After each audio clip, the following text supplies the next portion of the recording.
మహాగణాధిపతయే నమః. ఓం గురుభ్యో నమః. ఓం శ్రీమాత్రే నమః. పరమేశ్వర స్వరూపమైనటువంటి జ్యోతిష, వాస్తు మరియు ఇతర అనేకమైనటువంటి శాస్త్రములను మనకు అందించినటువంటి మహర్షులకి నమస్కారం. హయగ్రీవ హయగ్రీవ హయగ్రీవేతి యోబధేత్ తస్య నిస్సరతే వాణి జిహ్నుకన్యా ప్రవాహవత్. అరుణాం కరుణాతరంగితాక్షీం ధృతపాశాంకుశపుష్పబాణచాపాం అనిమాదిభిరావృతాం మయూకైః అహమిత్యేవ విభావయే భవానీం. శ్రీమాత్రే నమః.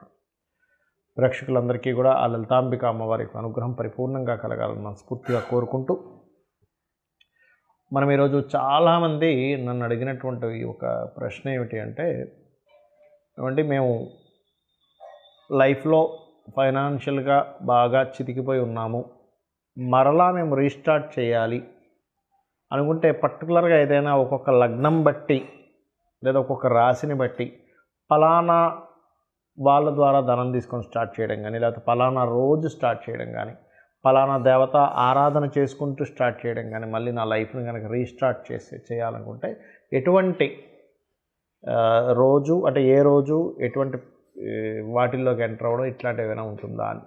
బట్ నేను ఒకటి చెప్తాను, ఇది ఫలానా లగ్నం మీది మేషమో వృషభమో ఉంటుంది లగ్నం, అలా లగ్నం బట్టి ఉంటుంది, ఉండదని కాదు. కాకపోతే మీ పర్సనల్ చార్ట్లో మీ ధనాధిపతి ఎలా ఉన్నాడు, మీకున్న మహాదశ ఎలా ఉంటుంది అనేటువంటిది ఉంది. దీనికి కండిషన్స్ కూడా నేను లాస్ట్లో చెప్తాను. అదేవిధంగా అసలు జాతక చక్రం లేని వాళ్ళు కూడా ఫైనాన్షియల్ గ్రోత్ అవ్వాలి ఏంటనేది చెప్తాను. బట్ మనం ఈ ఎపిసోడ్స్లో ఏంటంటే ఒక్కొక్క లగ్నం తెలియని వారు రాశి బట్టి మనం ముందుకు వెళ్దాం. వృశ్చిక లగ్నము, వృశ్చిక రాశి. లగ్నము వృశ్చిక లగ్నానికి పట్టుదల ఎక్కువ, కాంపిటీషన్ లక్షణాలు ఎక్కువ, కాంపిటేటివ్ ఫీలింగ్ ఎక్కువ ఉంటుంది. ఒక రకంగా వీళ్ళకి ఇది జీవితంలో ఎదగడానికి చాలా చక్కగా ఇస్తుంది. అయితే ఇక్కడ మన కాన్సెప్ట్ ఏంటంటే, మీకు మీ ధనాధిపతి ఎవరు, మీరు మీ ధనాధిపతి ఎక్కడుంటే ఏ మార్గాల్లో మీరు వెతుక్కోవడం ద్వారా ఏ రోజు మీకు సక్సెస్ ఉంటుంది అని చూసుకుంటే కనుక, పర్టికులర్గా మీ ధనాధిపతి గురువు 2 and 5 కనెక్టివిటీ. ఈ గురువు బుధుడు కనుక ఇద్దరు బాగుంటే షేర్ మార్కెట్లో కూడా రానిస్తారు. బాగోకపోతే అసలు షేర్ మార్కెట్ జోలికి వెళ్ళకూడదు, నష్టం వస్తుంది దాని ద్వారా. అది కూడా లాంగ్ టర్మ్ చేసుకుంటే పర్లేదు, డైలీ ట్రేడింగ్స్ అసలు వెళ్ళకూడదు వృశ్చికం వారు.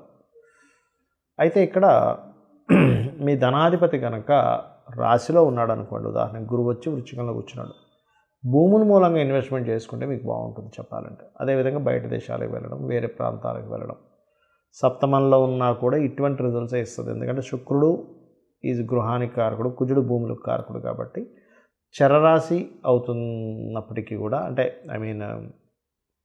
స్థిరరాశి అవుతున్నప్పటికీ కూడా సప్తమం అనేది మనకి శాస్త్రాల్లో విదేశీ యోగంగా చెప్పారు సప్తమాన్ని, అందుకని. అలాగే అదే ధనాధిపతి కనుక నీచబడ్డాడు, చాలామందికి ఇక్కడ ఈ కన్ఫ్యూజన్ ఉంటుంది. లేదు, 2వ స్థానంలో ఉన్నాడు అనుకోండి, అప్పుడు బిజినెస్ మూలంగా ఏదైనా స్కూల్స్, కాలేజెస్, కన్సల్టెన్సీ సెంటర్స్ పెట్టడం ద్వారా ఉంటుంది. అదే 3లో నీచబడ్డాడు అనుకోండి, నీచబడ్డప్పుడు మాత్రం సిబ్లింగ్స్ వల్ల ధనాన్ని నష్టపోవడం కానీ, లేకపోతే అక్కడ శని కూడా అంటే రాస్యాధిపతి కూడా పాడైతే ఏదైనా భూముల మీద పెట్టడం ద్వారా దాన్ని నష్టపోవడం కానీ జరుగుతుంది. కాబట్టి ఈ విషయంలో జాగ్రత్తగా ఉండాలి. అలాగే 4లో ఉన్నాడు అనుకోండి, 4లో ఉంటే కాంపిటీషన్ రిలేటెడ్, స్పోర్ట్స్ రిలేటెడ్ మూలంగా కూడా డబ్బులు ఇస్తాడు అక్కడ. ఎందుకంటే అక్కడ ఉండే గురువు పర్టికులర్గా మీకు రవి సాయిని, బుధుడిని, శుక్రుడిని ఈ కనెక్టివిటీతో ఉంటాడు. అలాగే 5లో ఉన్నాడు, ఇక్కడ కూడా టీచింగ్స్, ట్రైనింగ్స్, కన్సల్టెన్సీస్, అంటే ఏదైనా సరే ఈ కన్సల్టెన్సీ బేస్, గైడింగ్ బేస్ మీద వెళ్తుంది మీదంతా కూడా. ఎందుకంటే బీజం అనేటువంటిది గురువుకు సంబంధించిన బీజంతో ఉంది ఇక్కడ మీకు, 2nd హౌస్ అనేది. సో అందుకని ఆ బేస్ మీదే వెళ్తూ ఉంటుంది. గుర్తుపెట్టుకోండి, వృశ్చికం అనేది ఎప్పుడు కూడా మీరు ఎక్కడో దగ్గర చిన్న ట్రైనింగ్, టీచింగ్ అనేది చేస్తారనమాట. చేయలేదు అంటే 1% ఆఫ్ కేసెస్లో మిస్ అవుతుంది. ఎందుకు, మీకు ఆ బుధుడు, ఆ గురువు వెళ్ళి ఇంకో వేరే వాటిలో కలిసినప్పుడు మార్పులు వస్తుంటాయి. PAC అంటారు, ప్లేస్మెంట్ ఆస్పెక్ట్ అండ్ కంజంక్షన్. 6లో ఉన్నాడు ఉదాహరణకి. అయితే 5లో ఉంటే ఏంటంటే ఎనీథింగ్ క్రియేటివ్ రిలేటెడ్, టీచింగ్, పిల్లలు పుట్టినప్పటి నుంచి వీళ్ళకి కలిసి రావడం ఇది కూడా ఇస్తుంది. బట్ 6లో ఉంటే మాత్రం ఇక్కడ మీరు government sectors, medical related, anything ఆరోగ్యానికి సంబంధించిన వీటి మూలంగా బిజినెస్ ఆర్ జాబ్స్. అయితే బిజినెస్ అనేటువంటిది ఏంటంటే మీకు బుధులు బాగుండాలి. బుధగ్రహం హౌజెస్ బాగుంటే అప్పుడు మీకు బిజినెస్లోకి ఎంటర్ అవ్వండి. 7 అయితే చెప్పాను ఆల్రెడీ, విదేశాలకు వెళ్ళడం ద్వారా. 8లో ఉన్నాడు ఉదాహరణకి మీకు బుధుడు, అప్పుడు కూడా బిజినెస్ మూలంగా యోగం ఇస్తాడు. బట్ 8లో ఉన్నప్పుడు ఏంటంటే కొంచెం జాగ్రత్తగా మీకు ఆ బుధుడు గురువు బుధుడు ఎక్కడ పడవలేదంటే అక్కడ షేర్స్ పనికి వస్తాయి. మరి అదే ఉదాహరణకి ఇదే గురువు వెళ్ళి కర్కాటక రాశిలో ఎగ్జాల్టెడ్ పొజిషన్లో ఉన్నాడు, న్యాచురల్ 4th హౌస్. అందుకని మీకు భూమి మూలంగా న్యాచురల్గా వృశ్చిక రాశి అనేది భూమికి కారకం. భూములు గృహాల మూలంగా డబ్బులు వస్తాయి. అందుకని మీరు కన్స్ట్రక్షన్స్ కానీ లేదా ఏదైనా దాన్ని ఏమంటారు మైనింగ్ రిలేటెడ్ ఆయిల్ ఇవి ఉంటాయి, అట్లాంటి వాటి ద్వారా డబ్బులు వస్తాయి. అండ్ అలాగే ఖనిజ సంబంధించిన వాటి మూలంగా. అదేవిధంగా ఇదే గురువు వెళ్ళి మీకు రవి సైన్లో ఉన్నాడు అంటే సింహంలో 10th హౌస్లో ఉన్నాడు అనుకోండి, అప్పుడు కూడా ఏంటంటే కొంచెం మీకు ఏదైనా గవర్నమెంట్ సెక్టార్స్లో పోలీస్ డిపార్ట్మెంటు, ఆర్మీ, డిఫెన్స్ ఇట్లాంటి వాటి ద్వారా రావడం, ఆరోగ్యానికి సంబంధం మూలంగా మీకు రావడం. అంటే ఇక్కడ ఏంటంటే బేస్ ఒకటి గుర్తుపెట్టుకోండి, ఇది దీని ద్వారా వస్తుంది. బట్ అది ఎంత స్ట్రాంగ్ ఉంది ఈజ్ మోస్ట్ ఇంపార్టెంట్. అది వీక్గా ఉంది, అదే సెక్టార్స్లో చిన్న దాంట్లో పనిచేస్తూ ఉంటాడు మనిషి. అదే లాభంలో ఉన్నా కూడా మీకు గైడింగ్, టీచింగ్, కన్సల్టెన్సీస్లో రాణిస్తుంది. 12th హౌస్ 11th హౌస్లో ఉంటే 12th హౌస్లో ఉంటే మాత్రం అంటే తుల్లో ఉన్నాడు వృశ్చికానికి. ఇక్కడ మాత్రం కొంచెం గవర్నమెంట్ వాటి ద్వారా, అందులో ముఖ్యంగా బ్యాంకింగ్ సెక్టార్స్లో రాణించడం జరుగుతుంది. కాకపోతే మీరు ఎక్కువగా దత్తాత్రేయ ఆరాధన చేయండి. దిగంబర శ్రీ పాదవల్లభ దిగంబర అనే నామస్మరణ చేయండి. ఖచ్చితంగా మీకు ఫైనాన్షియల్ గ్రోత్ ఉంటుంది. ఇక్కడ నేను మీకు కొన్ని కండిషన్స్ కూడా చెప్తాను. ఏమిటది అంటే అందరూ చేసుకోవాల్సిన ఫస్ట్ అసలు మంత్రం ఏమిటి? ఫైనాన్షియల్గా నాకు రావట్లేదండి, ఓం సంపత్కరీ సమారూఢ సింధుర వ్రజ సేవితాయే నమః.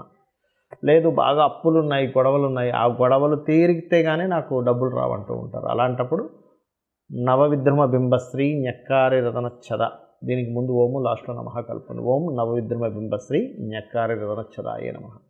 అయితే ఇక్కడ మనకు కొన్ని కండిషన్స్ ఉంటాయి. ఏమిటది అంటే ప్రతి మనిషికి కూడా ఫైనాన్షియల్గా మంచి స్టేజ్కి వెళ్ళాలని అనిపిస్తుంది, అనిపించాలి కూడా. మనకు శాస్త్రాలు కూడా చెప్పింది ఏమిటంటే పురుషుడు ఖచ్చితంగా 1 సంవత్సరం సరిపోయేంత ధనాన్ని అతను ఎప్పుడూ క్యారీ చేస్తుండాలట. అది కూడా ఎవరు? గృహస్థు, సన్యాసుల గురించి కాదు నేను చెప్పేది. గృహస్థు ఖచ్చితంగా ఒక 1 ఇయర్ సరిపోయేంత మనీని ఆయన దగ్గర ఉంచుకుంటే ఫ్యామిలీకి ఏమీ జరగకుండా ఉంటుంది. ఇవాళ రేపు మనం చూసుకున్నట్లయితే ఏ రోజుకి ఆ రోజే పరిస్థితి, ఏ నెల కానాలే పరిస్థితి ఉంది. మరి అంత మనీ మన దగ్గర ఎప్పుడు ఉండాలి, నిల్వ ఉండాలి అంటే మీరు చేయవలసినటువంటి కొన్ని మనకు తెలియకుండానే కొన్ని తప్పిదాలు చేస్తూ ఉంటాం. ఏమిటవి?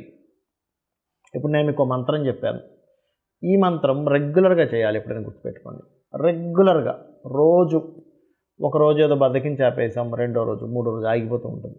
కాబట్టి పాయింట్ నెంబర్ 1, రెగ్యులర్గా మంత్రం చేయడం చేయండి.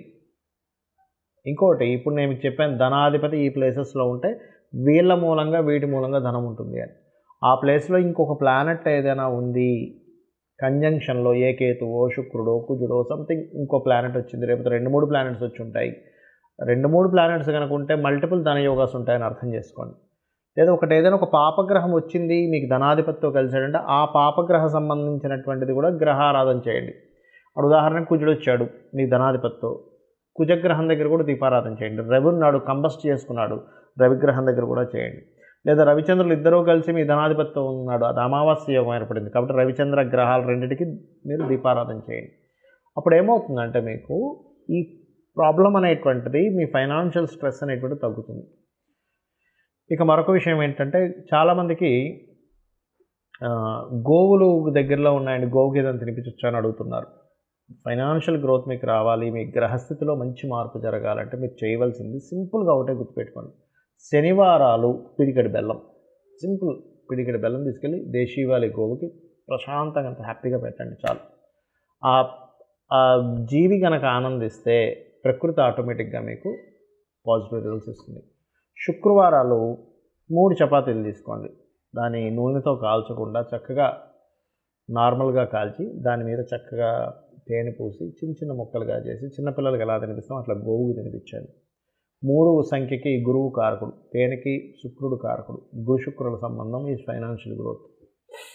అలాగే ఇక్కడ మరొక విషయం ఏంటంటే మీరు తెలియకుండానే కొన్ని మిస్టేక్స్ చేస్తాం, చెయ్యకూడని పనులు చేస్తూ ఉంటాం. మనం ఎన్నో పూజలు చేస్తుంటాం, ఓ పక్క చేయకూడని పనులు చేస్తుంటాం. ఏమిటవి? అందుకే ఫైనాన్షియల్ క్రంచ్ కూడా ఏర్పడుతూ ఉంటుంది. గుర్తుపెట్టుకోండి. ఒకటి, సండేస్ నాన్ వెజిటేరియన్, డ్రింకు, స్త్రీని కలవడము, తలకు నూనె పెట్టుకోవడం చేయకండి. Sunday is most important. రెండవది, ఒక పూజ చేస్తాము, ఒక మంత్రం చేస్తాం, మాటిమాటికి మళ్ళీ ఇది పని చేస్తుందో లేదో, ఇది చేశాను కానీ ఏమవుతుందో, నెగటివ్ థింకింగ్ స్టార్ట్. అలాగే ధనం అనేటువంటిది ఒక నోట్ల కట్టల రూపంలో అసలు చూడకండి దయచేసి. ధనం దేన్ని ఆశ్రయించి ఉంటుంది? ఒక స్కిల్ని ఆశ్రయించి ఉంటుంది. డబ్బులు ఎప్పుడు కూడా ఒక స్కిల్ని ఆశ్రయించి ఉంటుంది. మీకు డబ్బులు ఎక్కువ కావాలి అంటే ఎక్కువ స్కిల్స్ నేర్చుకోవాలి. ఇది మెయిన్ పాయింట్. మీ దగ్గర పలానా ఇది ఉంది, ఒక బిజినెస్ మ్యాన్ దగ్గరికి వెళ్ళి మీరు చెప్పారు, నా దగ్గర ఒక గొప్ప ఐడియా ఉంది, దీని ద్వారా మీ యొక్క బిజినెస్ డబల్ అవుతుంది అన్నారు. వెంటనే అతను మిమ్మల్ని, అవునా అయితే నువ్వు నా దానిలో కొంచెం జాబ్ చేసి చూపించు అంటాడు. మీరు చూపించగలిగారు, ఏమవుతుంది? మీ యొక్క వాల్యూస్ పెరుగుతాయి. అంటే ఏమిటి? డబ్బు సంపాదించాలంటే ఎవరైనా కానీ స్కిల్స్ పెంచుకుంటుండాలి. దీని బీజం అది. ఇంకోటి ఏంటంటే, డబ్బుని చాలామంది ఏం చేస్తారు, ఒక రేంజ్లోకి వెళ్ళంగానే చప్పబడిపోతారు. అది చాలా పెద్ద మిస్టేక్. అరే నేను ఆ రోజులు చాలా బ్రతికాను, దాని తర్వాత ఎందుకు నేను పతనం అయ్యాను అంటుంటారు. బికాజ్ ఆఫ్ అప్డేట్ లేకపోవడం. ఎప్పటికప్పుడు అప్డేట్ చేసుకోవట్లేదు వాళ్ళని వాళ్ళు. ఎప్పుడైతే మనం అప్డేట్ చేసుకోవడం ఆగిపోతామో, ప్రకృతి, ఈ వరల్డ్ అనేది ఆగదు, వెళ్ళిపోతూనే ఉంటుంది. మనం అక్కడ ఆగిపోయాం, ప్రపంచం ముందుకు వెళ్ళిపోయింది. ఇది గుర్తుపెట్టుకోండి. నేను చెప్పిన పరిహారాలు చేసుకోండి. 100% మీరు లైఫ్లో సక్సెస్ అయి తీరుతారు.